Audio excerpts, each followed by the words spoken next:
Ngayong araw, papakasalan ko ang lalaking 5 taon ang bata sa akin. Masamang balita, Tianchan. Tumakas sa kasal si Jiang Ziha.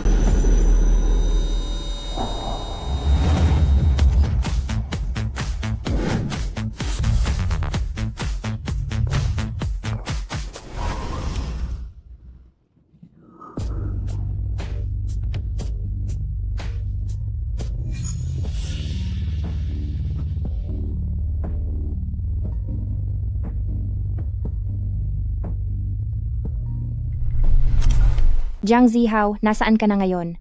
Magpapasimula na ang kasal. Hindi na ako tutuloy sa kasal na ito. Mahal, gusto mo pa ba ng isa pang baso? Mabuting bata. Yuyutian, hindi na ako interesado sa iyo ngayon. Napag-isipan ko na. Ako ang kagalang-galang na Jiang Group at President. At ang pakasalan ang tulad mong matanda na at lantang babae ay masyadong nakakababa para sa akin. Ikaw.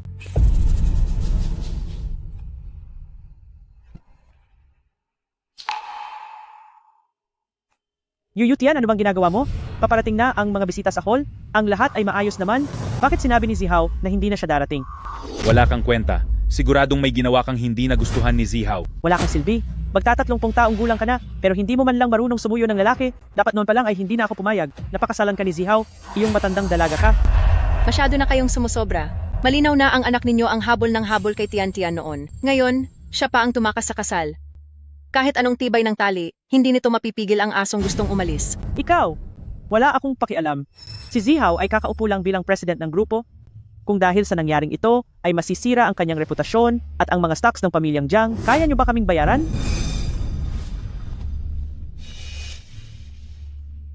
Magsisimula na ang kasal. Alinman sa hanapin mo sa akin pabalik si Zihao o kaya naman, sabihin mo sa kanila na ikaw, si Yu Yutian, ang umurong sa kasal at wala itong kinalaman sa anak ko.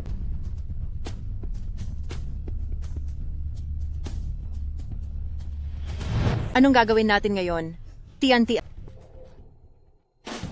May ulat ako, President. Pinalibutan na ng mga tao ng chairperson ng unang palapag ng lobby.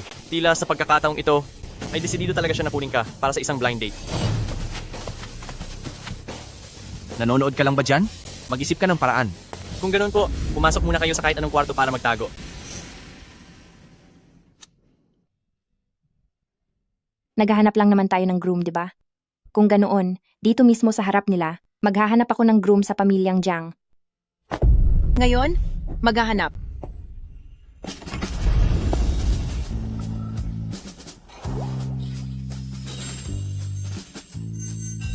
Ayan na ang groom, dumating na. Bakit parang may masamang mangyayari? Hi, guwapo. Bakante ka ba mamaya? Naghahanap kasi ako ng groom. Paumanhin po, nagkamali ako ng napasukan. Ano po, pwede po ba akong manatili rito kahit sandali lang? Sandali lang po.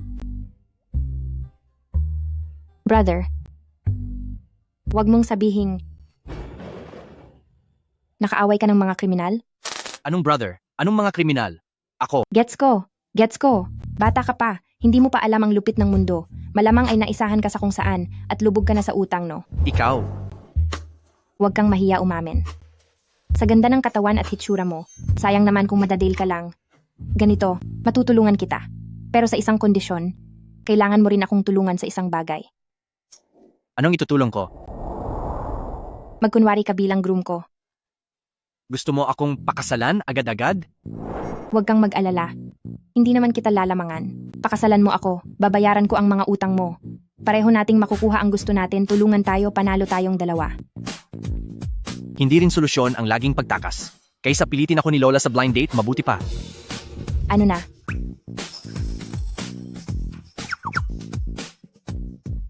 Salamat. Ang tagal nating hindi nagkita, ang guwapo mo ngayon. Lao Jiang! Lao Jiang, paano kung itong si Yu Yutian ay hindi madala si Zihao? Papayag kaya siyang sabihin na siya ang may ayaw sa kasal? Mahirap sabihin, pero kung sisisihin niya si Zihao sa harap ng lahat dahil sa pagtakas nito, sasabihin nating napilitan lang si Zihao. Sa bagay, alam naman ng lahat Hindi siya bagay sa pamilyang Jiang natin. Oo nga. At hindi ko pa siya pinapahiya sa pagiging matandang dalaga na walang pera o posisyon bago siya pumasok sa pamilyang Jiang natin. Gawin natin iyan. Sige, ganoon ang gawin natin. Anong nangyayari? Tingnan natin.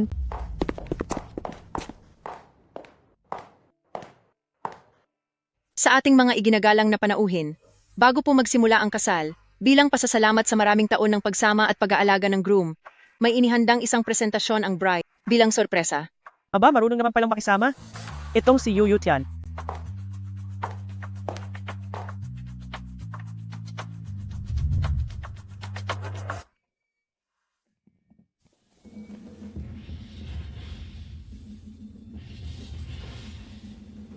Agos ng ilog ay dire-diretso, parang lalaking manloloko na hindi nalilingon pa.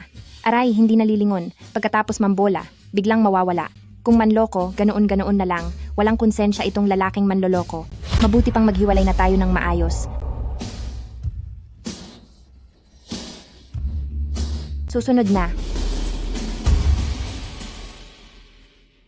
Tawagin na natin ang bride at groom sa entablado.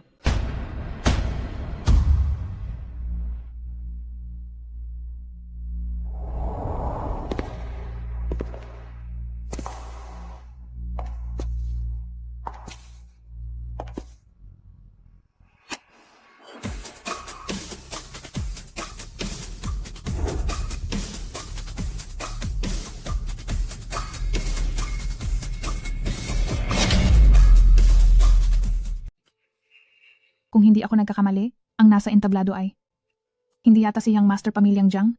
Pinaglalaruan niyo ba kami?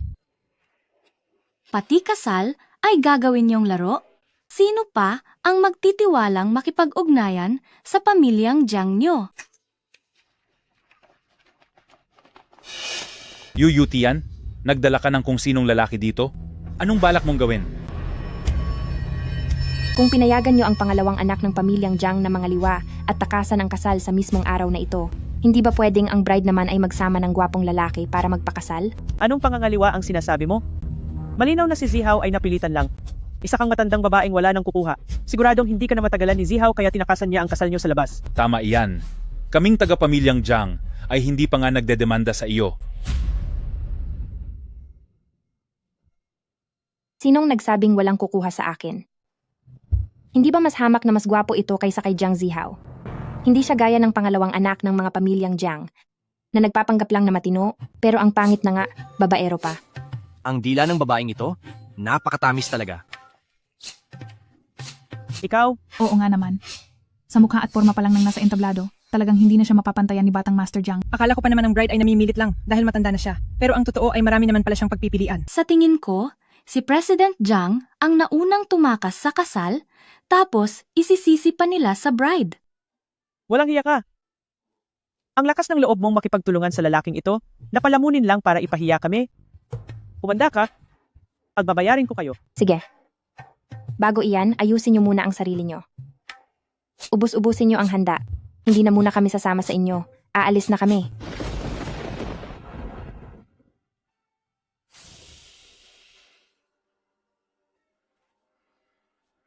Bye.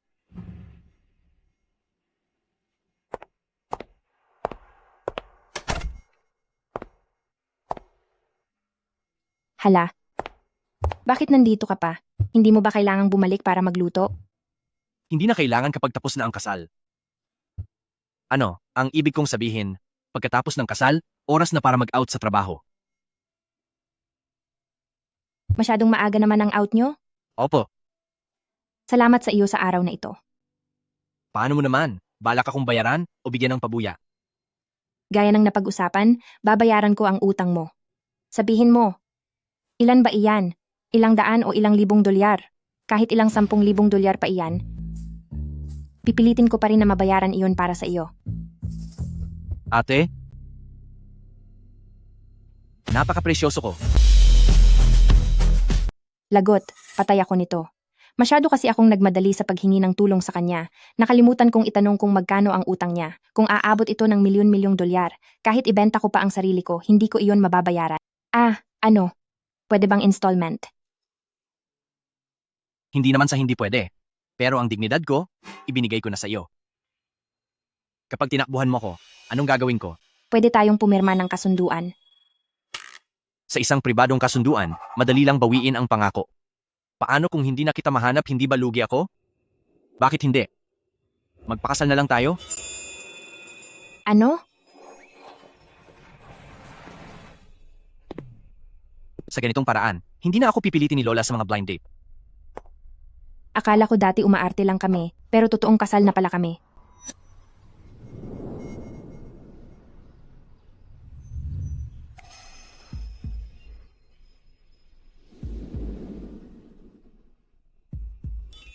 Pero, ang mukhang ito, mahirap talagang tanggihan. Bakit ka nakatunganga dyan? Hindi mo ba ako isasama pa uwi sa inyo?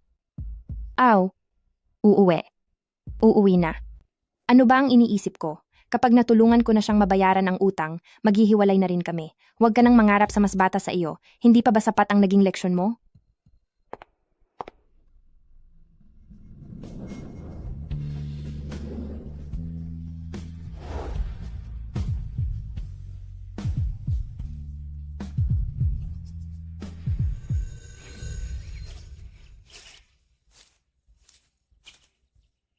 Huwag ka nang malungkot. Mula ngayon, ako na ang magiging ate mo. Sabihin mo lang sa akin ang lahat ng problema mo.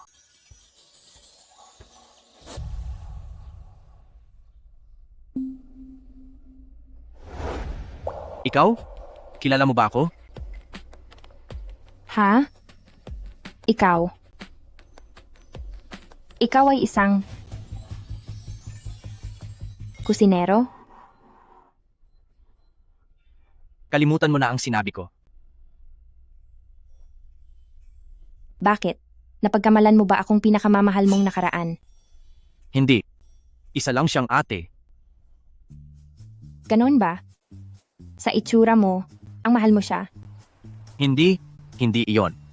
Matagal na kaming hindi nagkikita. Matagal ko na siyang hinahanap. Oh. Ang pagkakautang mo, hindi kaya dahil din sa paghahanap sa kanya? Sinong mag-aakala, napakatapat mo pala magmahal. Hayaan mo na. Inosenteng brother. Tutulungan ka ni ate. Ngayong kasal na tayo, mag-asawa na tayo. Kaya wag mo na akong tatawaging brother. Gamitin mo ang pangalan ko. Oh. Sige na nga. Tara na, Didi. Anong Didi? Ano? Pangalan mo 'di ba? Song Xingdi. Ang karakter na iyon, binabasa ito bilang D. Ha?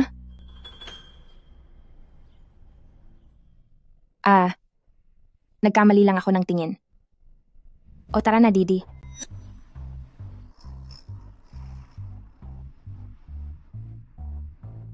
Bakit? Ikaw ang nagsabing tawagin kita sa pangalan. Tara na. Brother, Hoy, hindi mo ba kayang huwag gumamit ng pabebe na tawag?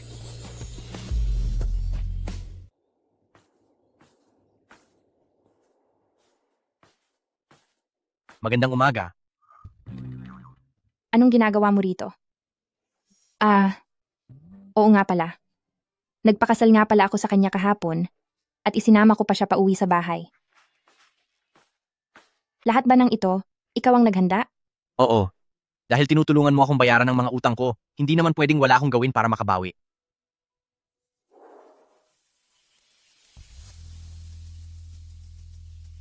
Sige na, kumain ka na, baka mahuli ka pa sa trabaho.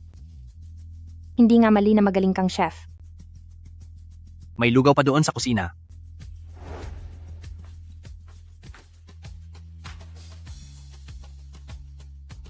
Siya nga pala. Susunduin kita. Pagkatapos ng trabaho mo ngayong araw. Sandali lang, nakalimutan kong patayin ang kalan.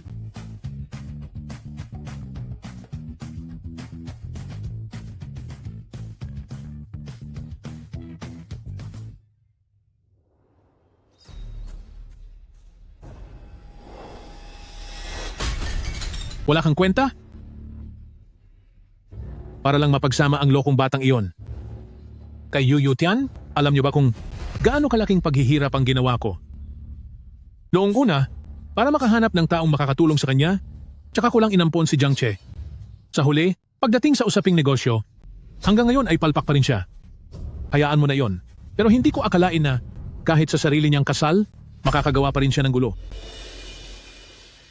Pa, ang may kasalanan dito ay si Yu Yutian. Ang walang hiyang babaeng iyon, pinahiya niya si pamilyang Jiang sa harap ng maraming tao. Sa pagkakataong ito, dapat talaga siyang parusahan at bigyan ng leksyon. Tama iyon. Pa, tinawagan ko na ang amo sa kumpanya ni Yu Yutian, sasabihan ko siyang maghanap ng dahilan para matanggal sa trabaho si Yu Yutian at ang Yunding Group sa kabisera. Pumayag na silang makipagtulungan sa atin. Kapag napirmahan na ang kontrata sa loob ng ilang araw, siguradong uunlad na uli ang ating kumpanya. Ang zihaw namin, hindi naman siya lang ang tanging pagpipilian. Napakaunlad ng pamilya ni pamilyang Jiang, kaya hindi mapapantayan ni Yu Yutian ang antas namin. Totoo iyon.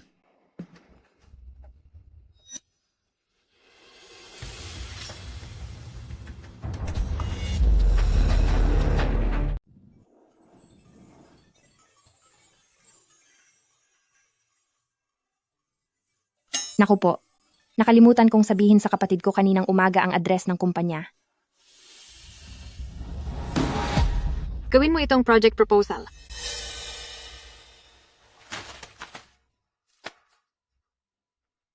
Hindi ko naman trabaho ito, di ba? Utos ito ng management. Kung ayaw mong gawin, umalis ka na dito. Dahil tinulungan mo akong bayaran ang utang ko, hindi naman pwedeng maging palamunin lang ako rito. Kailangan ko pang suportahan ang kapatid ko. Magtitiis na lang ako. Siya nga pala. Sabi ng boss, kung hindi ito matatapos bago ang shift bukas, kada isang oras na huli, babawasan ka ng $1,000. Ikaw. Bakit? Gagawin mo ba o hindi? Hindi pa out ang HR? Pwede ka na agad mag-asikaso ng resignation. Ang Garden Flower Shop design project na ito, dati pang hinahawakan ng pangalawang grupo. Ngayon, bigla mo itong ibibigay sa akin. Alam ng lahat na hindi posibleng matapos ito sa loob ng isang gabi. Sa ganitong hindi makatwirang utos, tumututol ako. Kung hindi kayang tapusin sa isang gabi, edi dito ka sa opisina magpalipas ng gabi. Wala rin naman maghihintay sa iyo sa bahay niyo. Tatanda mong iyan, sa wakas ay nakapag-asawa ka rin. Pero yung groom mo, tumama lang pala sa iba. Siya pala yung bride na tinakbuhan ng groom. Ang balita ko, ang groom daw ay ang presidente na si Jiang Group. Ambisyosong pumasok sa mayamang pamilya, ayan tuloy, napahiya siya ng husto.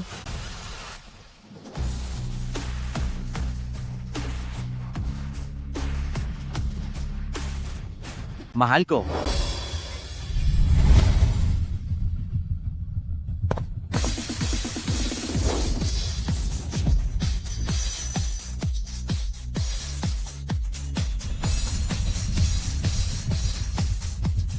Diyos ko, ang gwapo naman ng lalaking ito. Sino ang asawa niyan? Ang swerte naman ng misis niya. Mahal, sinusundo na kita.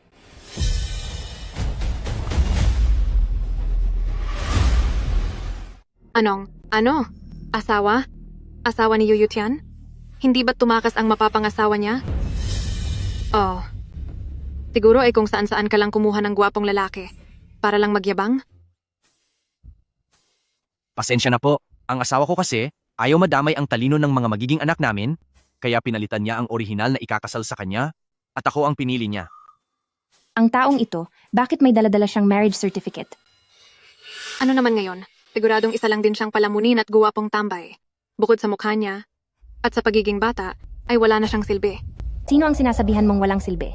Sinasabihan kita. Ang walang kuwentang asawa mo. Ikaw. Makinig ka, boss. Minura mo ang empleyado mo, pinilit na mag-overtime, at binawasan pa ang sahod. Base sa batas sa paggawa, maaari kang sampahan ng reklamo at ihabla. Bakit? Tatanggalin mo ba ako sa trabaho? Sino ka ba sa akala mo? Kilala mo ba kung sino ako? Anong kaguluhan ito? Mahal ko, itong si Yu Yutian nagsama pa ng kung sinong lalaki para manggulo dito sa kumpanya. Yu Yutian? Dati ay wala kang galang at pasaway, pero pinalalampas ko iyon. Pero noong binigyan kita ng trabaho, ang dami mo pang reklamo. Napakasakit mo sa ulo. Walang galang? Sana balang araw, kapag tinanggal ka rin ng boss mo, wala kang magawa kahit isa. Manahimik ka na lang sana doon. Mahal ko, Pati na ang gwapong tambay na ito, gusto niya akong alisin sa trabaho. Kayong dalawang mahirap, bagay na bagay talaga kayo. Wala nang ang pera at kapangyarihan. Ang lakas pa ng loob nyo. Gusto mong sibakin ang asawa ng may-ari? Sige nga, kung kaya mo, subukan mong sibakin ako. Siyempre, gagawin ko iyon. Dahil ang mag-asawa, dapat magkasama sa hirap. Ikaw na palamunin ka, ang lakas ng hangin mo. Hindi mo man lang alam kung sino ba ang kinakalaban mo. Naniniwala ka ba na kaya ko kayong palayasin dalawa at paalisin dito ngayon din? Tama na ang pagmamayabang. Dito tayo kumukuha ng pangkain natin. Baka mamulubi tayo sa lansangan, paano na kita mabubuhay? Huwag kang mag-alala. Dahil kapag ako ay napuno, huwag niyong asahan na magpapasensya pa ako. Alam niyo ba kung sino talaga ako? Ikaw? Sino ka naman sa akala mo? Ako ang mahal na kapatid ng bawat presidente ng Yunding Group.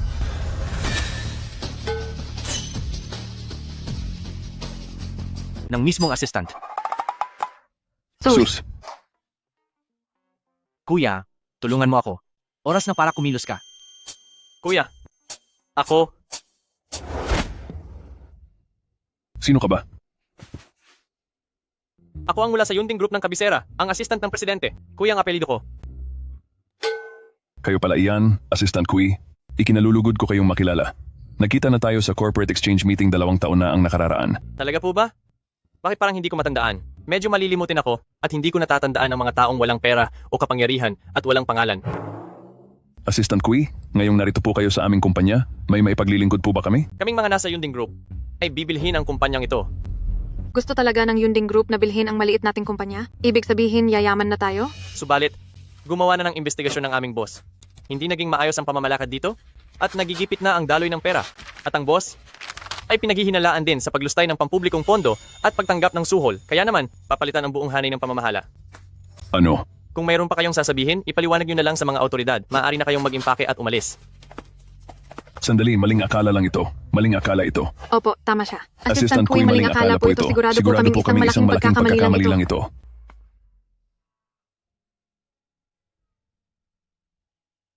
Tara na, mahal ko. May naghihintay sa iyo sa bahay. Sino naman iyon? Ako po. Tara na.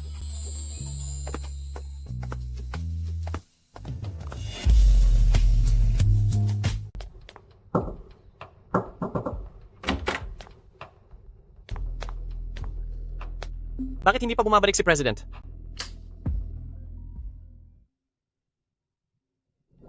Hello, President. Saan ka pumunta kagabi? Dahil sa'yo, hindi nakapunta ang chairman sa blind date, halos pasabugin na niya ang phone ko sa tawag. Akala ko nga kinuha ka na ng masasamang tao. Ha? Napadaan lang ako at isinama ako ng isang bride para magpakasal. Kasal? Huwag po kayong magbiro ng ganyan. Seryoso po ako. Magsisend ako ng pangalan sa iyo. Tulungan mo akong i-check kung saang kumpanya siya galing. Ihanda mo rin ang acquisition contract. Pangalan? President, sino na naman ang ginalit nyo? Noong huling beses na may nag-insulto sa inyo, idinimanda nyo sila hanggang sa mabangkarote. Ngayon, nandoon pa rin sila sa kanto at nangungulekta ng basura. Babae naman siya, sir. Huwag po sanang maging masyadong malupit. Kapag nagsalita ka pa, bukas ikaw na ang mamumulot ng basura. Siya ang president asawa nyo. Nang magpakasal ako sa kanya, nagkaroon kami ng kaunting problema. Nag-aalala ako na baka gamitin ito ng iba para maghiganti. Kapag nakuha na ang kumpanya, palitan nyo lahat ng mga nasa management, lalo na ang mga tao ni Jiang Group. Masusunod po. Sandali. Talaga po bang nagpakasal kayo?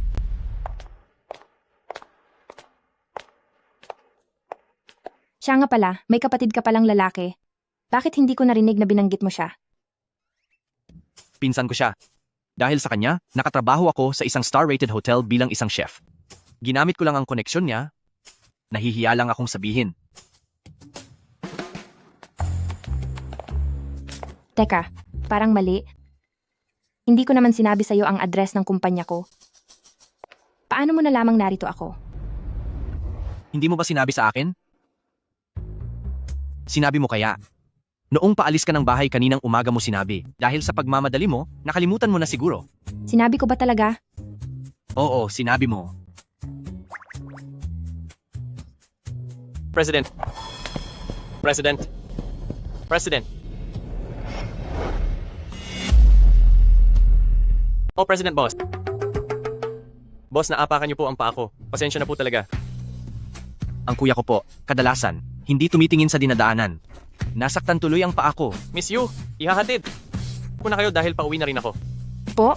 Naku, wag na po. Ay, ayos lang iyon. Mabait ang kuya ko, wala siyang abang sa sarili. Tara na, tara na.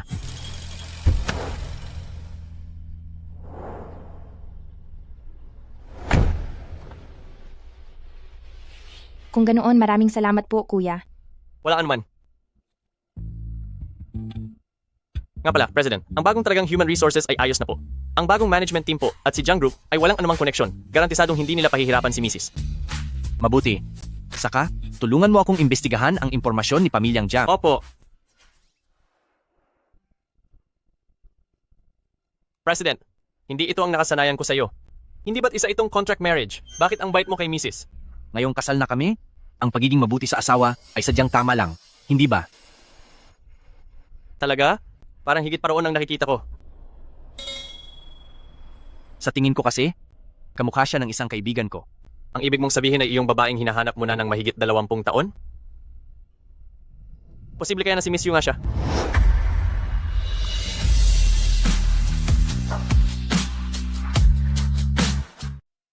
Hindi maaari. Nakita ko siya noong 20 taon na ang nakakaraan sa kabisera. Pero ang Yu Tian ay taga Lancheng. Doon na siya ipinanganak at lumaki sa Lancheng. Siguro po, may nangyari sa pagitan ng mga panahong iyon. Kaya aksidente siyang nakapunta sa kabisera. President, ano po kaya kung subukan niyo siyang tanungin? Tanungin niyo po si Miss Yu?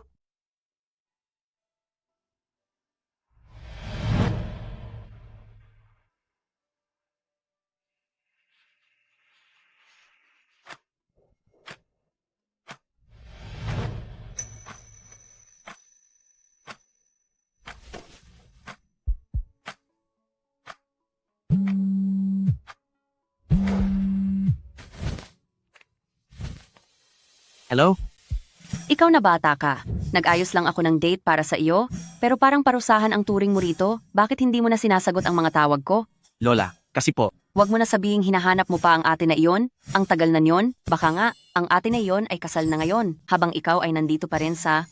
Lola, kasal na rin po ako. Kasal ka na? Mabuti naman kung ganoon. Teka, apo ko pa ba talaga ikaw? Bakit parang bigla ka nang naging matalino at nagbago ng ganoon kabilis? Lola, kayo talaga ang tunay kong lola. Ano na ang lagay ng apo ko sa tuhod? Mabait ba siya? Maganda ba siya? Siya ba ay napakaakit-akit? At talaga namang napakaganda? Brother, Tingnan mo kung paano napaamo ang apo ko. Talaga namang baliw na baliw siya. Mula ngayon, ako na ang magiging ate mo. Napakabait niya at napakaganda rin niya.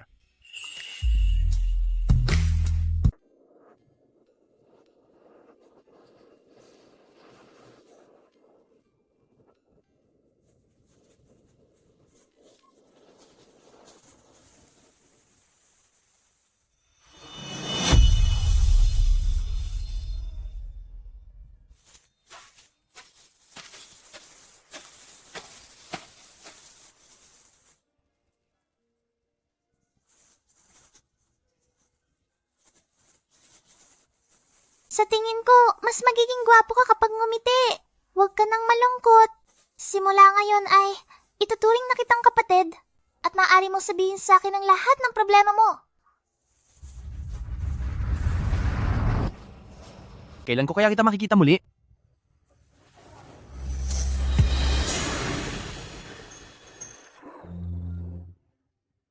halika na. Sakay na sa motor.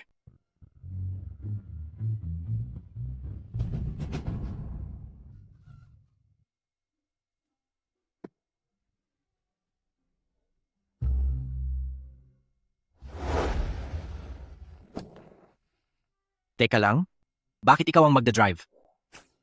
Bakit? Hindi ka ba marunong sumakay nito? Dahil madalas ay may sarili akong service na sasakyan, sa tanang buhay ko, ngayon pa lang ako makakasakay sa ganitong bagay. Ano kaya kung huwag ka na lang sumama? Bihira ka lang makapag-day off, tapos sasamahan mo pa akong magtrabaho sa coffee shop. Pos lang yon?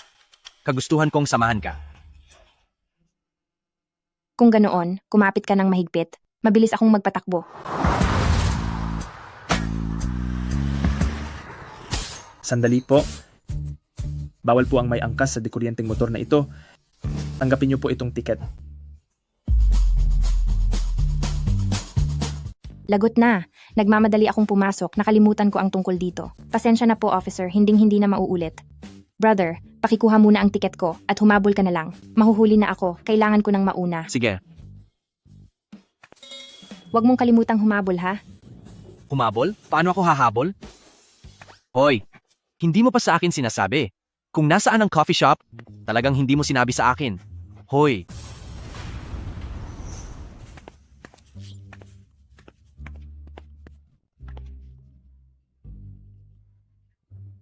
Pasensya na, brother. Nagmadali akong tingnan ng shop. Wala na akong oras na hintayin ka. buti na lang mabilis ako. Kung hindi baka iniwan mo na talaga ako.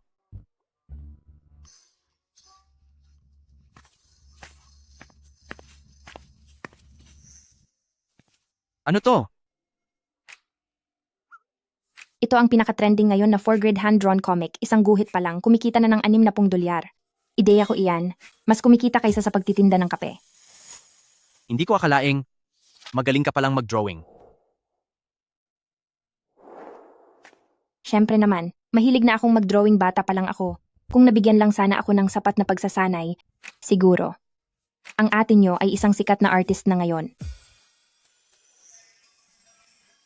Sa tingin ko, mas bagay sa'yo ang nakangiti.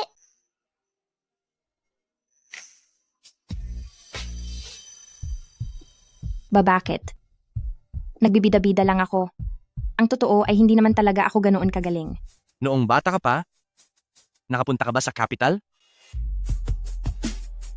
Lumaki ako sa Lancheng. Waitress, order na ako. Narito na po. Tama nga naman. Maraming marunong mag-drawing. Dito sa mundo, hindi ganoon kadali ang magkataon. Sir, maaari ka bang imbitahan na sumama sa aking gumuhit ng 4-panel photo? Pwede po. Para sa 2 tao na 4-panel photo, 70 dolyar po. Ikaw talaga. Kapag pang-isahan ay 60, kapag dalawahan ay 70 dolyar. Mas malaki ang kita natin sa bawat isa.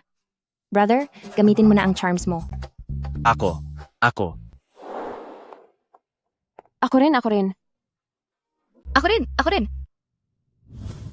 Ako rin. Ako rin? Iguhit mo rin ako. Sige po, sige.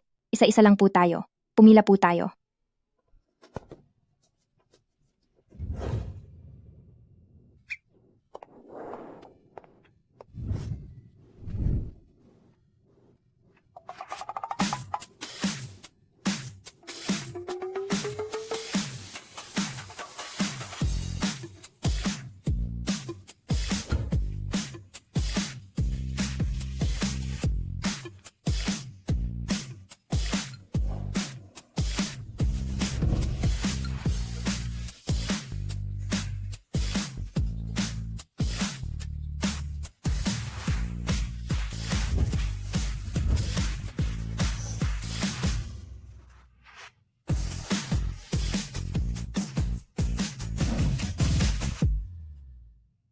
Sinran, ang laki ng kinita natin ngayon. Salamat kay brother.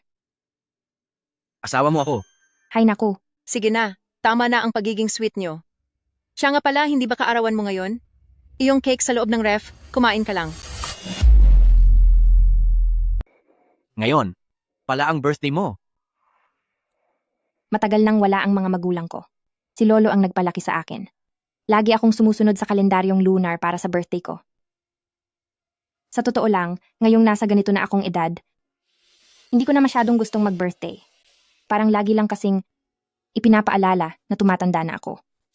Alam mo, kapag ang babae ay nasa 30 taon na, ang pinakamakinang na bahagi ng buhay ay magsisimula pa lang. Kahit pa pagdating sa trabaho o pagpapakasal. Ang gusto mo bang sabihin ay napakakinang mo? Sa totoo lang, pagdating doon, mas masuwerte talaga ako sa'yo. Sa edad na 25, ay nakilala ko na ang isang makinang na tulad mo. Yuyutian, gumising ka nga. Ang pakikipagrelasyon sa mas bata sa iyo ay walang patutunguhan. Huwag mo nang ulitin pa ang mga pagkakamali noon.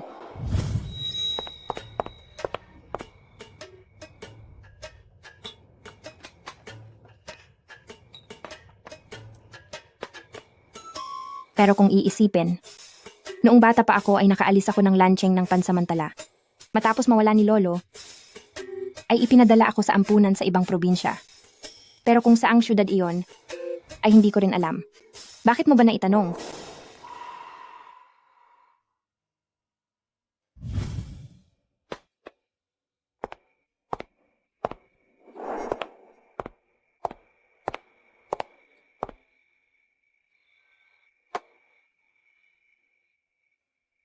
Baboy ka ba? Ang bilis makatulog. Mrs. ko, happy birthday.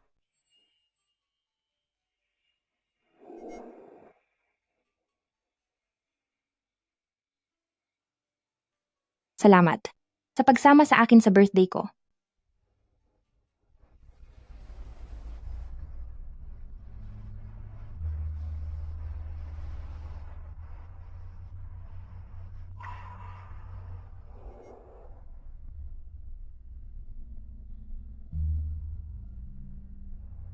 Nasa mesa na ang almusal. Papasok na ako sa trabaho.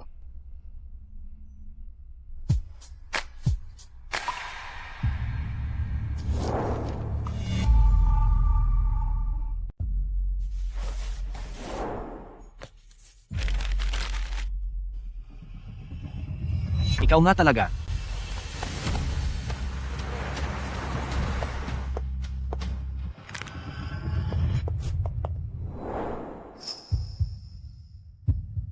Tutulungan na kita rito. Kuya Jang. Salamat. Salamat. May oras ka bang mag-usap sandali? Aking hipag. Ay, mali. Dapat na kitang tawaging? Miss Yu, dinalhan kita ng paborito mong milk tea.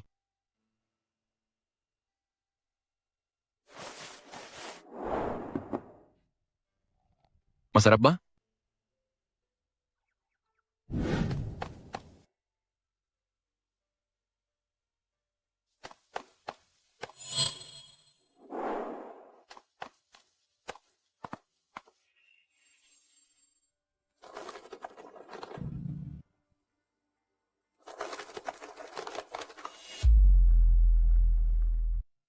Noong huli tayong magkita, noong kasalan pa yun, Oo. ang pag-iwan ni Zihao sa kasal ay talagang mali sa panig niya. Pero dahil paborito siya ng pamilya, kaya naman, hindi na rin ako nakapagsalita. Os lang po Kuya Jang. Mabuti naman po ang trato niyo ni Lolo Jang sa akin.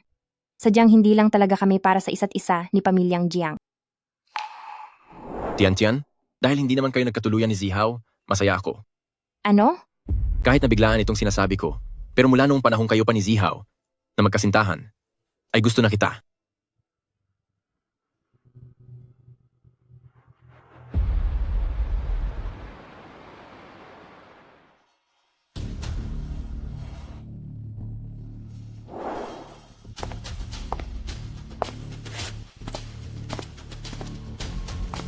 Ang pangako sa iyong 5 milyong dolyar? Para akitin si Jiang Zihao. Ginawa ko lang iyon para sirain ang relasyon nila ni Yu Yutian. Nagtataka rin ako kung ano ba talagang sikreto ang itinatago ni Yu Yutian at nag-aabala ka ng husto para dito. Akala mo ba ginawa ni Jiang Jingshan ang lahat para pagsamahin sila ni Jiang Zihao dahil sa gusto niya ang babaeng yan? Hindi iyon totoo. Dahil hawak-hawak lang naman niya ang buhay ng Jiang Group. Ang matandang iyon, mas gusto pa niyang ibigay ang kumpanya kay Jiang Zihao na wala namang alam kaysa ibigay sa akin. Gagamitin ko si Yu Yutian para maagaw ang Jiang Group.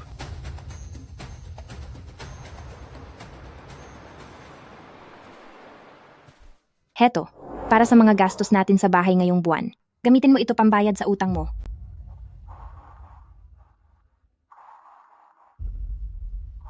Gusto mo na ba talagang tulungan akong mabayaran ang utang ko para matapos na ang kasunduan natin? Anong pinagsasabi mo? Alam naman nating dalawa na hindi tunay ang kasal na ito. Ano ba ang para sa iyo ang tunay?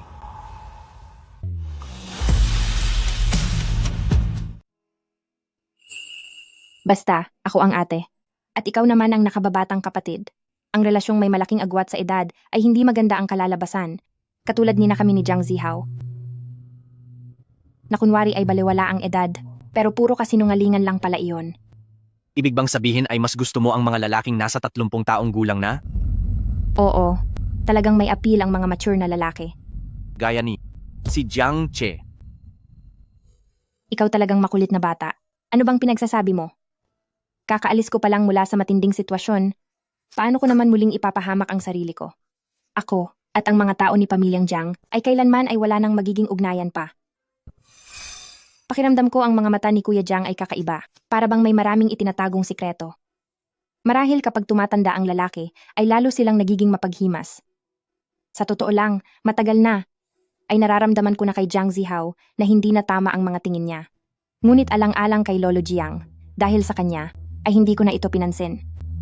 Hay naku, magaling akong kumilala ng tao.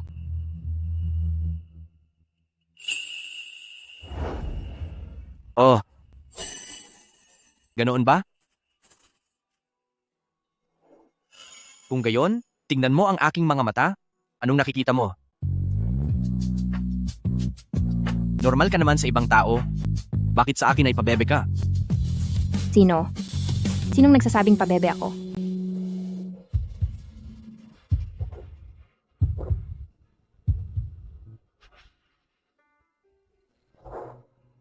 May napansin ka na ba?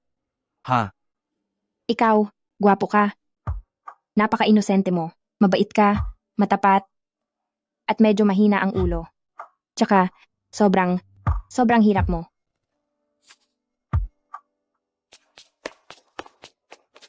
Maliban sa pagiging gwapo, ay wala nang tama sa sinabi mo.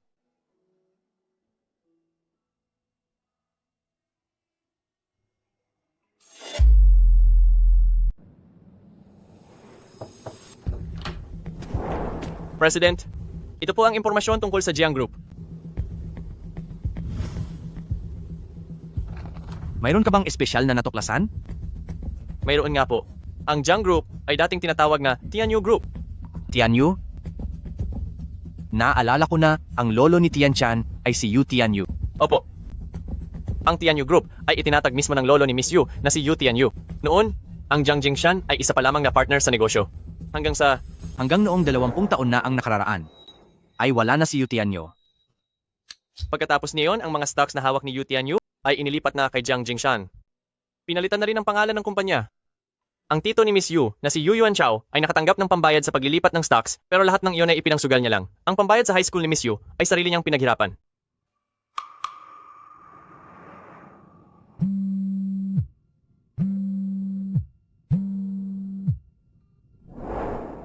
Halo? Jiang matanda, anong nangyayari? Bakit ang apo mo ay hindi nakipag-isang dibdib kay Yu Yutian? Hindi ito ang pinag-usapan natin. Sino ito? Nakalimutan mo na ba? Noon, ako ang tumulong sa iyo para makuha ang Jiang Group. Yu Yuanchao. Sabi mo, gagawin mo akong balae. Kaya kinuha ko si Yu Yutian mula sa ampunan. Bakit? Nagsisisi ka na ba ngayon? Hindi ka ba natatakot na sabihin ko kay Yu Yutian na ang Jiang Group ay kumpanya pala ng lolo niya at inagaw mo lang? Yu Yuanchao. 20 taon na ang nakakaraan. Ikaw ang lumapit sa akin at nagsabi na basta handa akong magbigay ng pera sa iyo, ay tutulungan mo akong makuha ang mga iniwan ni Yu Tianyu na pamana para kay Yu Yutian. Ngayong naubos na ang pera mo sa pagsusugal, ay bumabalik ka na naman sa masamang balak mo. Akala mo ba, kapag ibinunyag mo ang lahat ng ito, ay hindi ka madadamay? Wala akong pakialam. Sabihin mo sa akin, ang pasaway na si Yu Yutian, nasaan na siya ngayon? Ang masamang babaeng iyon, matapos lumayas noong high school, ay hindi na nagparamdam sa akin. Kailangan ko siyang mahanap para tulungan akong bayaran ang mga utang ko.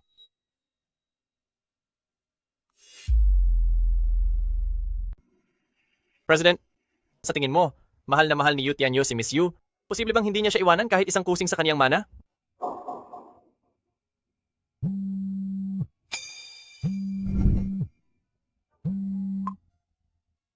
Kalokohang bata ka? Kung hindi pa ako dumating, mukhang wala ka ng balak na ipakilala sa akin ang magiging apo ko sa tuhod.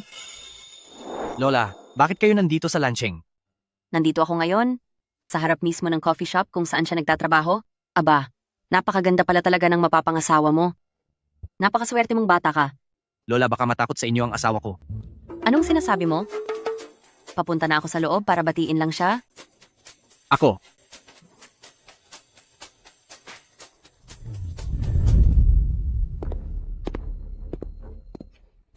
Tumabi ka nga, matandang hukluban. Ano? Tuloy po kayo. Ikaw na bata ka. Ilang taon mo rin akong tinataguan. Pero sa wakas ay nahanap na rin kita. Anong ginagawa mo rito? Wala kang utang na loob. Noong wala na ang lolo mo, sino ba ang kumuha sa iyo mula sa ampunan, nagpakain, at nagbihis sa iyo? Ngayong maayos na ang buhay mo, bigla mo na kaming hindi kakilala. Kahit ang hayop ay marunong magpasalamat sa nagpalaki sa kaniya, pero ikaw na bata ka, bakit wala kang modo sa magulang? Utang na loob? Sa taong katulad mo, kailangan ba ng ganoon? Bastusing bata, paano mo nagagawang magsalita ng ganyan? Wala kang ginawa kundi magsugal at uminom. Palagi mo akong ginugutom, at kapag wala ka sa mood, sinasaktan at minumura mo ako. Ayaw mo ring bayaran ang matrikula ko noong high school, at pinahinto mo pa ako sa pag-aaral. At ngayong kaharap na kita, itatanong mo sa akin kung nasaan ang konsensya ko? Kahit ano pang mangyari, ako pa rin ang iyong tiyuhin, ang tanging natitira mong kamag-anak sa mundong ito. Hindi kita ituturing na kapamilya kailanman. Walang hiya ka. Tigil? Tumigil ka? Sa nakikita ko, ang pangit at ang hina ng itsura mo, mukhang totoo ngang nagkakaroon ng maling gene. Ikaw, sino ka ba? Umalis ka sa harap ko, kundi maniwala ka, sasaktan din kita. Wala ka ba talagang hiya? Pati matanda ay nagagawa mong pagmalupitan. Tama siya? Huwag mo akong sisigaw-sigawan dahil noong bata pa man ako ay takot na ako sa aso. Matandang hukluban, tumabi ka po. Usaping pamilya ito. Wala dapat makialam na tagalabas. Tagalabas? Hindi naman talaga ako ibang tao rito. Dahil ito ang aking pinakamamahal na apo sa tuhod. Kayo po si Lola. Akala ko naman kung sino, lola lang pala ng hampas lupa. Eto na nga. Lilinisin ko na rito ang lahat para malinaw. Hindi ako payag na ang pamangkin ko ay ipakasal sa walang kwenta mong apo. Ang pamangkin ko ay dapat mapabilang sa mayaman na pamilya para guminhawa rin ang buhay ko. Sino ba ang nabulagan para magkagusto sa mga katulad nyo? Ngayon din, sasama ka sa akin sa pamilyang Jiang at makiusap kay Jiang Zihao na gusto mong makipagbalikan sa kanya at humingi ka rin ng paumanhin sa mga magulang niya. Ayaw ko po. Kung gusto mong pumasok sa pamilyang Jiang, ikaw ang magpakasal kay Jiang Zihao. Talagang sumasobra ka na. Ang lakas ng loob mong sumuway sa akin. Ayaw mo ba talaga? Pwes, gagawin kitang pambayad sa lahat ng mga utang ko. Bitawan mo ang apo ko? Umalis ka riyan. Lola.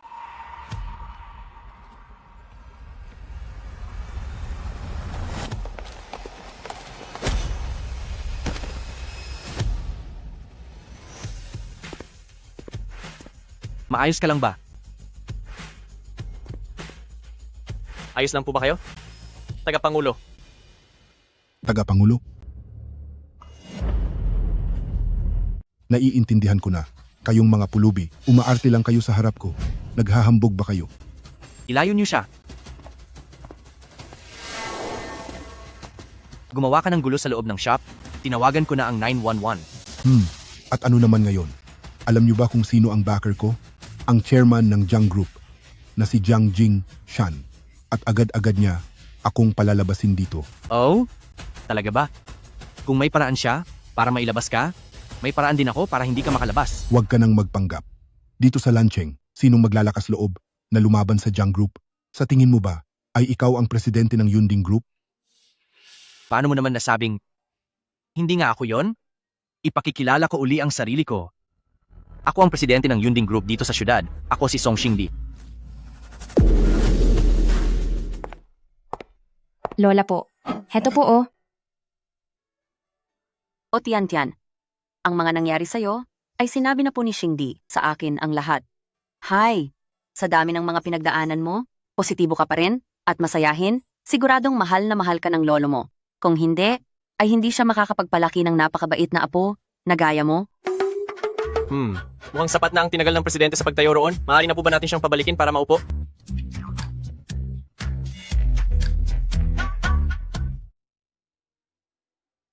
Sige na, halika rito. Yehey! Buti nga.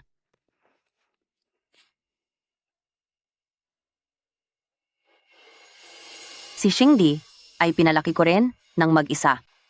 Ang mga magulang niya, noong 5 taong gulang pa lang siya, ay naghiwalay na. Pero ang batang ito, lagi akong binibigyan ng sakit ng ulo. Noong bata siya, hindi siya palakibo, at ngayong malaki na, ayaw pa ring makipag-date. Dahil lagi lang niyang sinasabi na may hinahanap siyang babaeng mas matanda sa kaniya, ayaw na ayaw talaga niyang mag-blind date.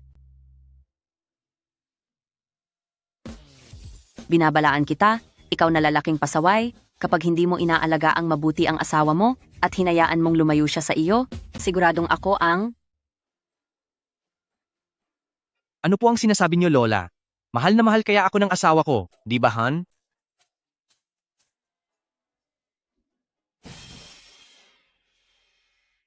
Nga pala, kaninang umaga ay nakatanggap ako ng isang imbitasyon. Sabi rito ay tungkol ito sa isang painting bootcamp para sa mga baguhan. Pero wala akong matandaan na nag-register ako doon. Ito ba yung sikat sa buong bansa na National Art Talent Competition? Nabalitaan ko na ang mga nakakasali lang ay ang mga tunay na may talent sa pagpinta. Napakaganda raw ng screening process nila. Hindi ko akalain na ganito pala kahusay si Miss Yu. Pero ang registration fee ay umaabot ng ilang 10,000 dolyar. Wala naman akong binabayarang ganoon. Hayaan mo na yon. Baka siguro, dahil sa sikat na ang shop nyo, kaya kumalat ang pangalan mo at napagpasyahan ng organizers na bigyan ka ng pagkakataon. Tama, Tian. Nabanggit sa akin ni Xingdi na mahilig ka talagang magpinta dahil nandito na ang pagkakataon, ay subukan mo na. Opo, tama po siya. Nabalitaan ko pa na kapag nakuha ang unang pwesto, ay may tsansang makapag-aral sa isang kilalang sining na paaralan sa ibang bansa. Dapat mo talagang subukan, Miss Yu. Pero 30 taon na ako. Ang programang ito ay walang age limit. Tingnan mo ako, sa tanda kong ito, hindi pa rin ako sumusuko sa pangarap ko na maging isang maayos na tao ang apo ko? O tingnan mo, hindi ba't nagkatotoo na? Lola naman.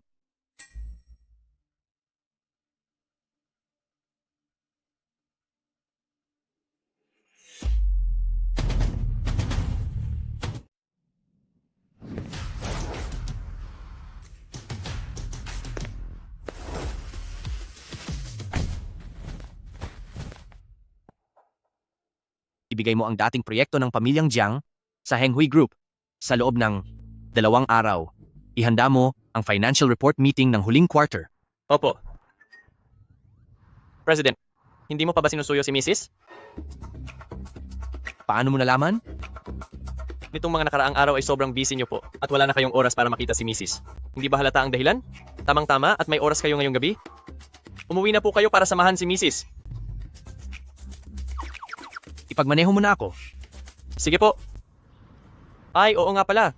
President, nahanap na ang Shululu. Naintindihan ko?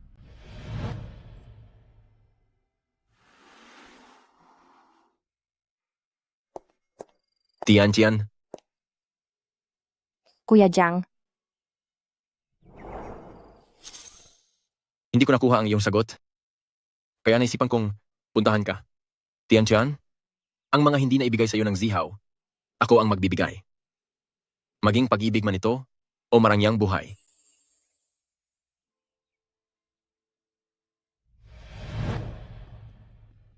Kuya Jiang. Akala ko ay naging malinaw na ako sa sinabi ko. Hindi na ako muling magpapakasal sa pamilyang Jiang.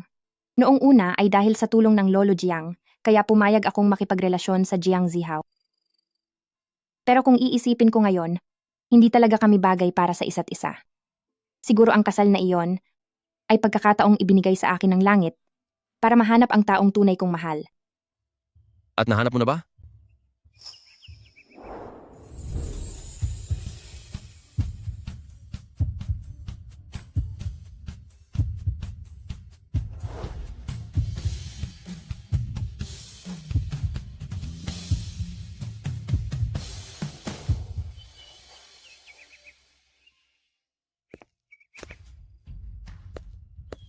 Hoy, kuya, pakiusap ay huwag mong pagtitigan ang asawa ng ibang tao.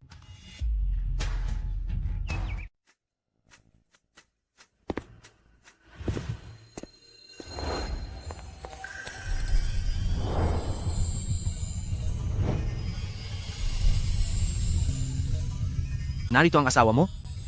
Saan mo pa balak pumunta? Ilang araw mo na akong hindi pinupuntahan, siguro iniisip mo pa rin iyong ate noong bata ka pa. Asawa ko? Alam kong nagkamali ako. Pangako, hinding-hindi ko na uulitin. Asawa ko? Anong gusto mong kainin ngayong gabi? Ngayong araw, ako ang magsisilbing personal mong kusinero. Ngayong gabi lang? Panghabang buhay na? Lagi akong nariyan para sa iyo. Tian, mayroon tungkol sa lolo mo na mahalagang bagay na dapat ko nang sabihin sa iyo ngayon. Sige.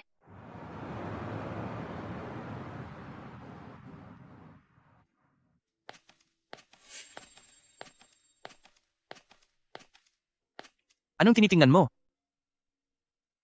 Wala naman.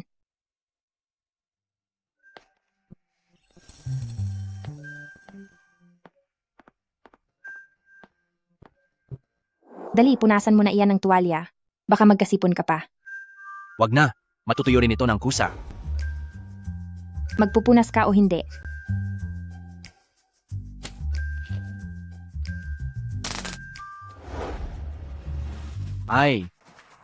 Ay, sandali lang. Ang tubig. Ah,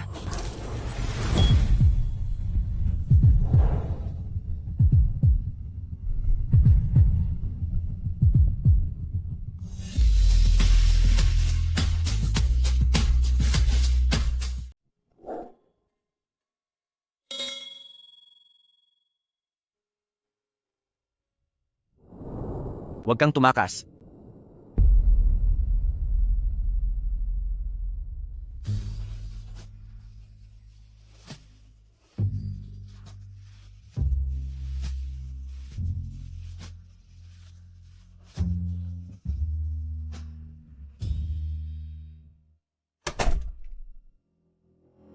Balita ko.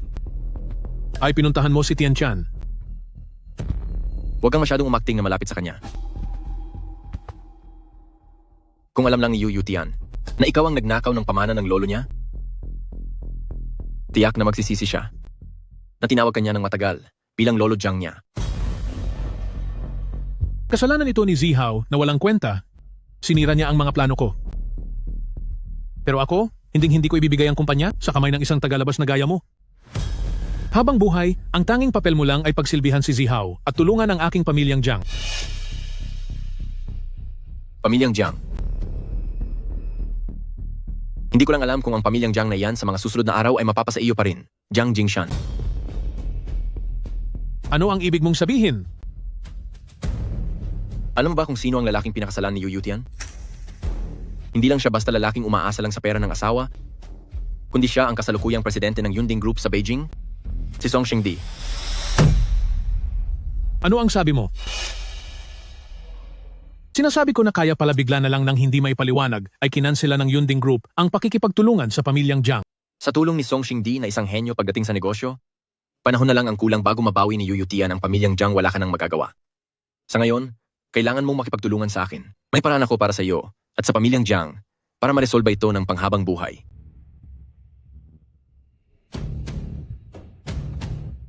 Ano pa ba ang magagawa mo? Si Yu Tian ay kasal na ngayon? Ang isang ibong canaries, kung ayaw niyang magpakulong sa loob ng hawla, ay siguradong walang patutunguhan. Ibig mo bang sabihin ikaw nais mo bang? Huwag kang mag-alala. Ibigay mo lang sa akin ang pamilyang Jiang at tinitiyak ko sa iyo na si Yu Tian ay hindi na magkakaroon pa ng pagkakataong magsalita.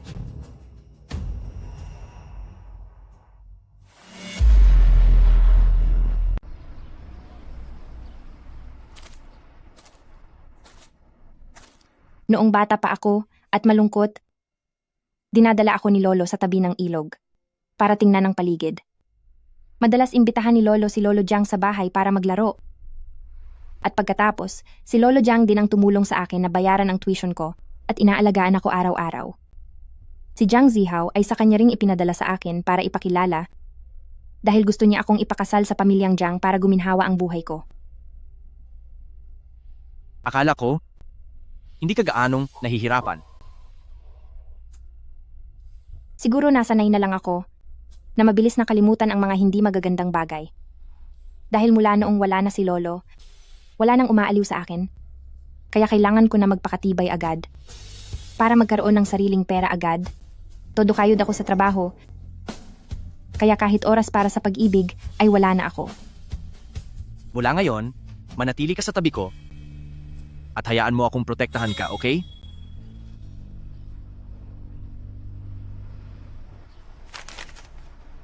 Yuyutian, ang ating contract marriage, dapat na itong matapos.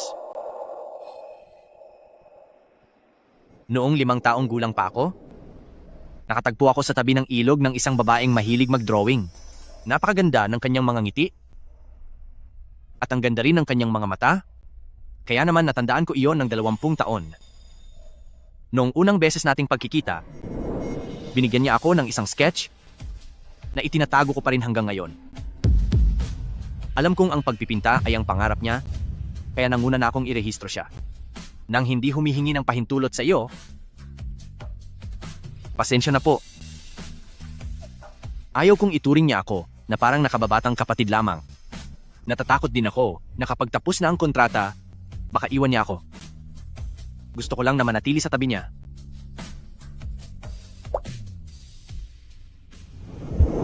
Yuyutian, mahal kita. Mahal na mahal kita ng maraming taon. Gusto mo bang magpakasal sa akin?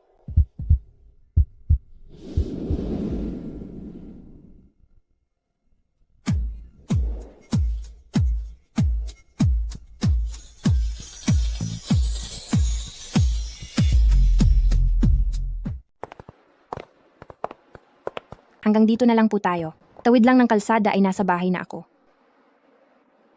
Masyadong busy sa kumpanya ngayon, kaya pasensya na. Kailangan ko nang umuna. Sige na, asikasuhin mo na ang trabaho mo. Mahal ko.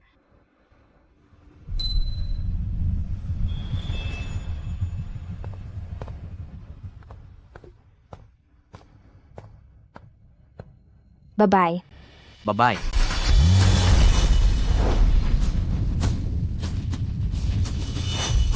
Tiyan-tiyan.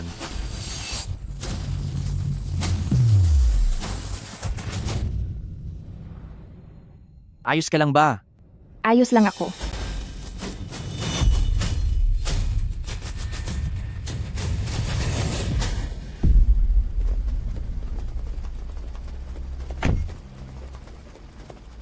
President? Madam? Ayos lang po ba kayo? Ayos lang kami. Mabuti na lang at pinabantayan niyo ako. Dahil kung hindi, ay siguradong malaking gulo ito.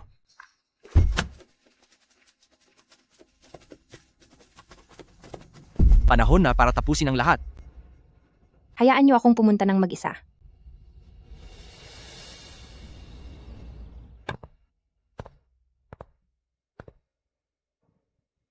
Tiyan-tiyan, matagal na rin tayong hindi nagkikita.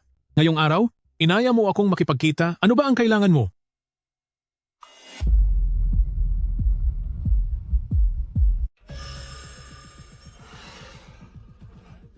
Lolo Jiang, sa tagal po ng panahon, itinuring ko kayong pinakamatalik na kaibigan ni Lolo. Inakala ko dati na itinuturing niyo rin ako bilang tunay na pamilya. Tiyan-tiyan, anong sinasabi mo? Siyempre naman, Ninanakaw niyo ang mga stocks na iniwan sa akin ni Lolo, maging ang kumpanya niya, pero dahil natatakot kayong mabuking at mawala ang pamilyang Jiang sa inyo, kaya pinilit niyo kaming magkalapit ni Jiang Zihao at gustong gamitin ang kasal para makulong ako. paano mangyayari iyon, Tiyan-tiyan? Ang lolo mo, nag-aalala siya na baka ubusin lang ng tiyuhin mo ang yaman ng pamilya at dahil ikaw naman ay, bata pa noon, kaya sa akin muna ipinagkatiwala ang kumpanya. Kung malaman kaya ni Yuyutian, naninakaw mo ang mana ng lolo niya. Kasalanan ito ni Zihao, ang walang kwentang iyon, sinira niya ang plano ko. Ikaw, paano mo nalaman? Salamat na lang sa iyong walang kwentang apo. Ito ang ebidensya na sinuhulan ni Jiang Che si Shululu para akitin ka. Sunod-sunuran ka lang ng kuya mo at ng lolo mo. Pati sarili mong pag-ibig, hindi mo man lang mapagpasyahan.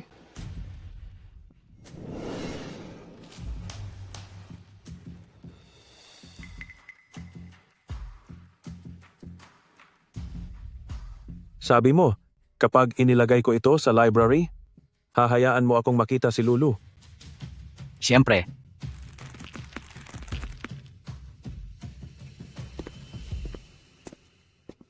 Ano sa tingin mo? Gagawin ba niya talaga? Siguro kung ibang tao ay hindi. Pero siya, paniguradong gagawin niya iyon. Pagkatapos ng lahat, si Jiang Zihao ay kilalang kilala sa pagiging isip bata. So, mahal mo pa rin ba siya? Huwag mo nang ungkatin ang madilim kong nakaraan. Ang mga ex na maipagmamalaki lang ang dapat kilalanin. Para sa kanya, isa siyang malaking pagkakamali sa buhay ko. Ang talas pa rin talaga. Nang dila mo? Hanggang ngayon?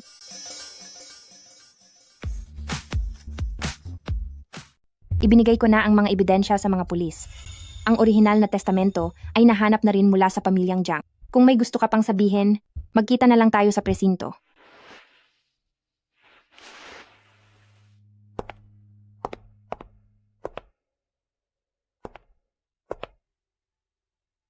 Lolo Jiang, may huling itatanong ako sa iyo. Itinuring mo ba talaga ang lolo ko bilang kaibigan?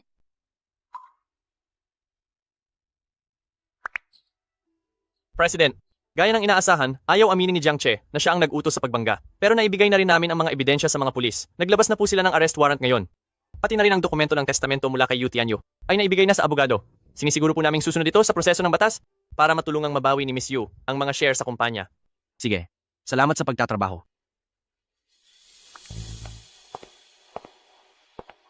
Anong ginawa ng matandang iyon? May masama ba siyang ginawa sa iyo? Wala naman po. Sinabi lang niya sa akin ang huling mga habilin ni Lolo bago siya pumanaw. Ano ang sabi ni Lolo? Gusto mong malaman? Hindi ko sasabihin sa iyo. Ang sabi ni Lolo. Misis ko, noon ay sabihin mo na sa akin. Nung nawala ang mga magulang ko, hindi pa nila nagagawang bigyan ako ng pangalan. Kaya pinangalanan niya ako bilang Yutian. Umasa siyang ang buhay ko ay magiging parang isang dalandan. Mahirap man sa simula ay may sarap sa huli. Sabi ni Lolo. Gamitin ko raw ang iniwan niyang pera para tuparin ang aking mga pangarap at mamuhay ng makabuluhan. siya nga pala. Ang kompetisyong iyon, sasali ka ba? Siyempre naman, ito na ang magiging unang hakbang ko para maging isang tanyag na pintor sa mundo. Sabi pa ni Lolo, sana raw ay makahanap ako ng isang taong magmamahal sa akin, makakasama hanggang sa pagtanda, at makakatuwang sa buong buhay.